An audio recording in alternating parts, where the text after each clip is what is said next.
जय गांधीज भावांनो, माझा फक्त एकच प्रश्नाचं उत्तर द्या आणि ते पण मला कमेंटमध्ये. पैसा इम्पॉर्टंट आहे का शरीर? मी तुम्हाला रिअल लाईफ घटना सांगतो आणि माझं उत्तर पण ऐकून घ्या. माझं उत्तर आहे शरीर. एक घटना घडली आपल्या जळगाव जिल्ह्यामध्ये. त्या ताईचं नाव होतं प्रतीक्षाताई पाटील. ते ताई प्रिन्सिपल होते कुसुंबा शाळेमध्ये. तर त्या ताईला झाला कॅन्सर. आधी जिभेला फोड झाला. मग त्यांना समजलं. मग त्याने डॉक्टरला दाखवलं. ते डॉक्टर म्हणे तुम्हाला कॅन्सर आहे. मग त्या फोडचं रूपांतर झालं गाठीमध्ये, गाठीचं रूपांतर झालं कॅन्सरमध्ये. अक्षरशः डॉक्टरने ती जीभ कट केली.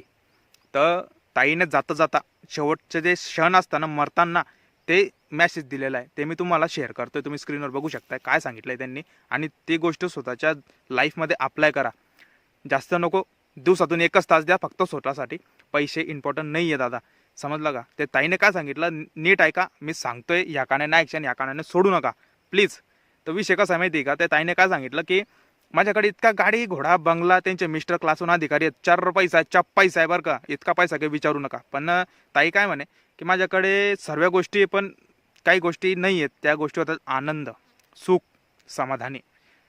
हा मोठा मुद्दा आहे मित्रांनो. आपण पैशाच्या मागे पडतो पण आपण स्वतःला विसरून जातो. हा खूप मोठा मुद्दा आहे बरं का. आणि आजकाल असे आजार आहे की ते आपल्याला पण समजत नाही आणि आपल्याला पण माहीत नाही की कसे कसे आजार आलेले. तर प्लीज करून सांगतो की आपल्या स्वतःच्या फिटनेसकडे लक्ष द्या. पैसा काय, पैसा कोणी पण कमवतोय भावांनो. पैसाला इम्पॉर्टंट नको द्या. पैसा कमवा, इम्पॉर्टंट आहे पैसा, मान्य करतो. पण किती की मोडताना आपल्याला आनंद व्हायला पाहिजे, समाधानी वाटायला पाहिजे माणूस, तो खरा पैसा. तर ताईने जाता जाता हा मेसेज दिला भावांनो. आणि तुम्हाला मी स्क्रीनवर शेअर केलेला की काय सांगितलंय. तर माझं म्हणणं एकच आहे, स्वतःच्या शरीरावर लक्ष द्या आणि आपली व्हिडिओ जास्तीत जास्त शेअर करा. चला, जय श्रीराम, जय खानदेश. आणि त्या ताईला भावपूर्ण श्रद्धांजली देऊ, त्यांच्या आत्म्याला शांती देऊ.